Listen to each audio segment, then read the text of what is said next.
வணக்கம்.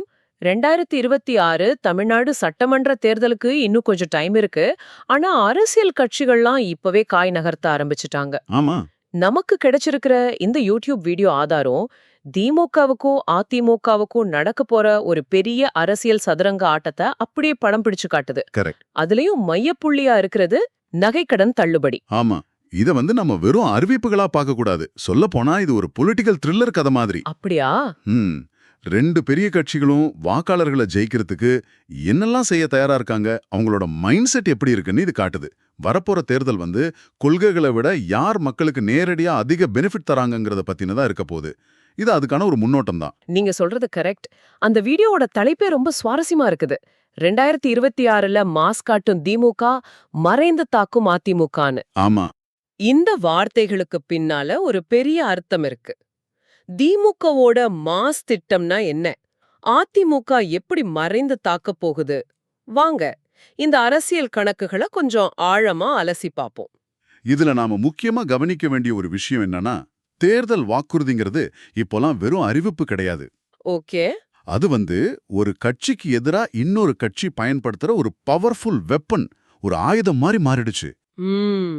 ஒரு கட்சி ஒரு திட்டத்தை யோசிக்கும் போதே எதிர்க்கட்சி அதை எப்படி முறியடிக்கும், அதை விட பெருசா என்ன சொல்லுன்னு யோசிச்சு தான் களத்துல இறங்கணும். இந்த ஆட்டத்தோட முதல் மூவ் யார் செய்ய போறாங்கங்கிறது தான் இப்போதைய கேள்வி. சரி. அப்போ ஆளும் கட்சியான திமுகவோட முதல் மூவ் என்னவா இருக்கும்? நமக்கு கிடைச்ச தகவல் படி 2026 தேர்தலுக்கான திமுகவோட மிகப்பெரிய அஸ்திரம் இந்த நகைக்கடன் தள்ளுபடி திட்டம்னு சொல்லப்படுது. ஆனா இது ஏற்கனவே செஞ்சதுதானே. இதுல என்ன புதுசா இருக்க போகுது? கோர்ஸ் கரெக்ஷன்னு சொல்லலாம். அதாவது போன தடவை செஞ்ச தப்ப சரி பண்ற ஒரு முயற்சி. ஓ. முந்தைய நகைக்கடன் தள்ளுபடியில ஒரு பெரிய குறை இருந்ததா ஒரு கருத்து இருந்துச்சு. அதாவது கவர்மெண்ட் ஸ்டாஃப், பென்ஷனர்ஸ், கொஞ்சம் சொத்து வச்சிருக்கிறவங்க, இப்படி பல பேருக்கு அந்த சலுகை போய் சேரல. ஆமா ஆமா. அது ஒரு பெரிய அதிருப்தியை உண்டாக்குச்சு. எக்ஸாக்ட்லி. ஓ. அப்ப போன தடவை தள்ளுபடி கிடைக்காம ஏமாந்து போன ஒரு பெரிய கூட்டம் இருக்கு. அவங்கள மனசுல வச்சுதான் இந்த தடவை திட்டம் போடுறாங்களா? மிகச்சரியா சொன்னீங்க.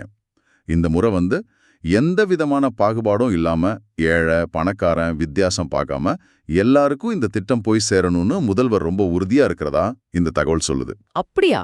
ஆமா. நிதி அமைச்சர் தங்கம் தென்னரசு கிட்ட இது பத்தி பேசிட்டதாகவும் சொல்றாங்க. அதாவது போன முறை யார் யாரெல்லாம் விடுபட்டாங்களோ அவங்க தான் இந்த முறையோட மெயின் டார்கெட். உங்களை நாங்க கைவிடலங்கிற மெசேஜ் அவங்களுக்கு சொல்றதுதான் நோக்கம். அரசியல் ரீதியா பார்த்தா இது ஒரு ஸ்மார்ட்டான மூவு. ஆனா இந்த திட்டம் வெறும் நகைக்கடனோட நின்னுடுமா? இல்ல இன்னும் பெரிய திட்டங்கள் ஏதாவது யோசனையில இருக்குதா? இந்த தகவல் அதையும் தான் சுட்டி காட்டுது. இது வெறும் ட்ரெய்லர் மாதிரி தான். நகைக்கடன்கிறது மக்களை ஈர்க்கிற ஒரு ஹீரோ திட்டம். ஆனா அதுக்கு பின்னால கல்விக்கடன், பயிர்க்கடன், மகளிர் சுய உதவிக்குழு கடன், இப்படி ஒரு பெரிய சலுகை பேக்கேஜ் ரெடி பண்றதுக்கான ஆலோசனைகள் நடக்குதாம். ஓஹோ. எலெக்ஷனுக்குள்ள ஒரு மிகப்பெரிய வெல்ஃபேர் வேவ், அதாவது ஒரு நலத்திட்ட அலைய உருவாக்கி அது மூலமா தேர்தலை சந்திக்க திமுக திட்டமிடுறதா தெரியுது. கேட்கும் போதே ரொம்ப பிரம்மாண்டமா இருக்கு. இப்படி ஒரு மெகா திட்டத்தை திமுக தயார் பண்றது ஒரு பக்கம் இருக்கட்டும். சரி. ஆனா எந்த ஒரு ஆட்டத்திலையும் எதிர்தரப்பு சும்மா இருக்காதே. இங்கதான் அந்த மறைந்து தாக்கும் அதிமுகங்கிற வார்த்தை முக்கியமாகுது. அதுக்கு என்ன அர்த்தம்? அதிமுகவோட திட்டம் என்னவா இருக்கும்? இதுதான் இந்த அரசியல் ஆட்டத்தோட ரொம்ப இன்ட்ரெஸ்டிங்கான பார்ட். அதிமுக பொதுச் செயலாளர் எடப்பாடி பழனிசாமி ஒரு வித்தியாசமான உத்தியை கையில எடுக்கிறதா இந்த ஆதாரம் சொல்லுது. என்ன அது? அதை ரியாக்டிவ் ஸ்ட்ராட்டஜின்னு சொல்லலாம், இல்லனா காத்திருந்து தாக்கும் உத்தின்னு சொல்லலாம். அதாவது அவசரப்பட்டு எந்த அறிவிப்பையும் வெளியிடாம திமுக அவங்களோட அதிகாரப்பூர்வ அறிவிப்புகளை வெளியிடுற வரைக்கும் வெயிட் பண்றது. ஒரு நிமிஷம். அதாவது திமுக என்ன செய்ய போகுதுன்னு பார்த்துட்டு அதுக்கேத்த மாதிரி அவங்க திட்டத்தை வகுக்க போறாங்களா? இது இது ஒரு ரிஸ்கான ஆட்டம் இல்லையா? ரிஸ்க் இருக்கு, ஆனா அதுல ஒரு பெரிய அட்வான்டேஜும் இருக்கு. உதாரணத்துக்கு திமுக 3 சவரன் நகைக்கடன் தள்ளுபடின்னு அறிவிக்கிறாங்கன்னு வச்சுப்போம். சரி. அடுத்த நாளே அதிமுக நாங்க ஆட்சிக்கு வந்தா 5 சவரன் தள்ளுபடி செய்வோம்னு அறிவிக்க முடியும். ஓ. திமுக உரிமை தொகையை 1500 ரூபாயா உயர்த்துறதா சொன்னா அதிமுக நாங்க 2000 தரோன்னு சொல்லும்.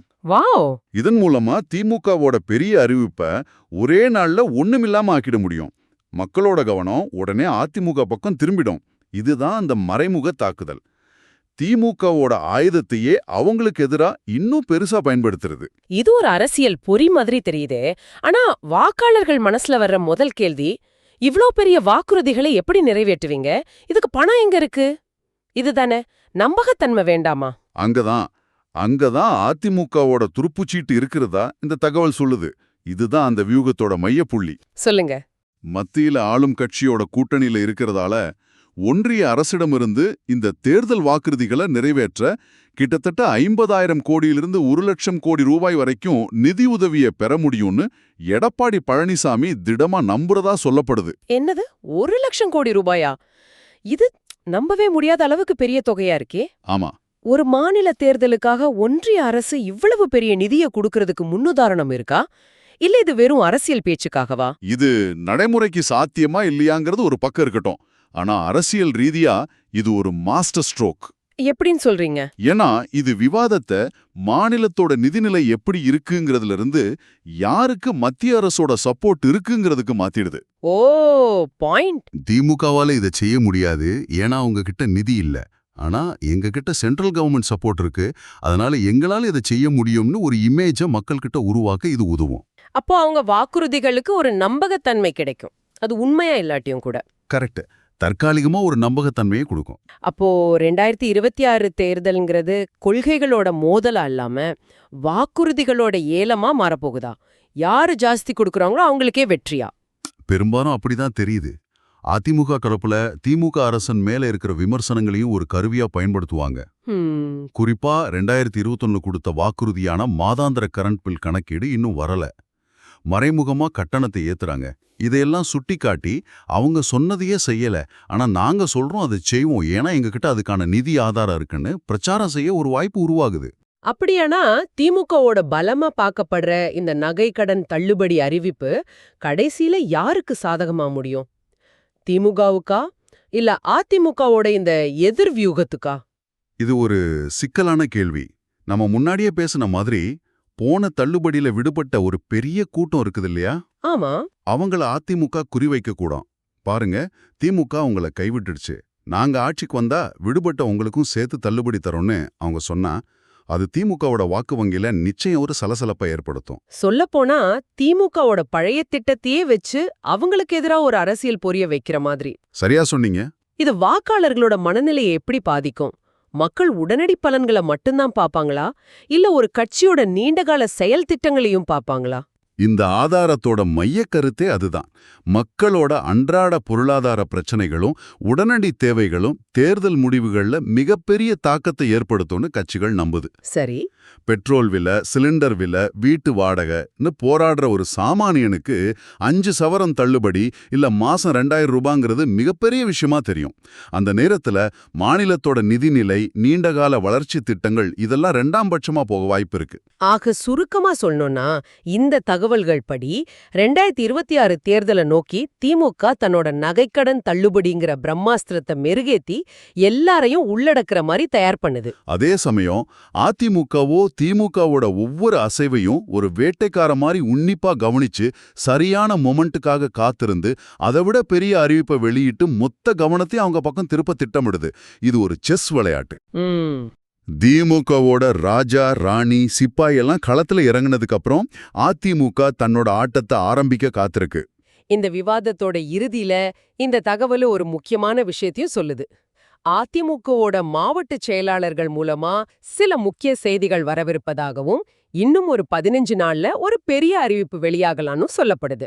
ஆமா, அது ஒருவேளை இந்த வியூகத்தோட தொடக்கமா இருக்கலாம். இது உங்களுக்கு ஒரு சிந்தனையை தோண்டணும். இந்த மாதிரி நேரடி நிதி பலன்களை கொடுக்கிற வாக்குறுதிகள் அரசியல்ல ஒரு புது கல்ச்சரா மாறும்போது ஒரு வாக்காளரா நாம எப்படி முடிவெடுக்கிறது? இது ஒரு முக்கியமான கேள்வி. ஒரு கட்சியோட நீண்டகால செயல் திட்டங்கள், நிர்வாகத்திறன், மாநிலத்தோட நிதி பாதுகாப்பு, இந்த மாதிரி விஷயங்களை நாம எப்படி எடை போடுவோம்? ஒரு நாட்டின் ஜனநாயகம் இந்த மாதிரி உடனடி சலுகைகளால மட்டுமே தீர்மானிக்கப்பட்டா அதோட எதிர்காலம் எப்படி இருக்கும்? இதுதான் 2026 தேர்தல் நமக்கு முன்னால வைக்க போற மிகப்பெரிய கேள்வி.